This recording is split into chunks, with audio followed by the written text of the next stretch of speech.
কোথায় যাচ্ছ তুমি? স্কুলে। তা টিফিন নিয়েছো? কি টিফিন নিয়েছো? তাই শক্তি বাড়বে, তাই সবগুলো শেষ গাজর দুধ কমপ্লেন এগুলো খেলে শক্তি বাড়বে। তাই শক্তি বাড়ে? তা টিফিনগুলো সব শেষ হবে তো? হ্যাঁ। তা তুমি এখন কি খাচ্ছ? আপেল। আপেল? ঠিক আছে, টিফিনগুলো সব যেন শেষ হয়। হ্যাঁ, আজকে অনেক ভালো টিফিন নিয়েছো। এখানে বসো, ওই যে গাড়ি আসবে এক্ষুনি, বসো।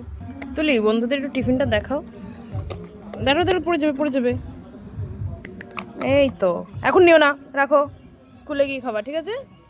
ফটাফট খেয়ে নেবা। তোর দিয়েছি টিফিন আর তুই এখন বের করে খেয়ে নিচ্ছিস? এই যে এইমাত্র একটা ফেলে দিয়েছিস। হ্যাঁ, হাত থেকে পড়ে যায় কি করে? এই গাড়ি আসছে, এদিকে আসছে, ওটা গালে ঢুকিয়ে দাও। এই এখানে বসো না, ওদিকে যাও, ওদিকে যাও। আমি একটু বসতে দাও আজকে বিমানকে। বিমান বসতেই পারে না এখন কেউই বসতে পারে না, ওই যে ওরা বসে, ওর জন্য আর কেউই বসতে পারে না। কালকে বসবে আসার সময়। এই তুলি, ওটা খেয়ে নাও আগে। টাটা।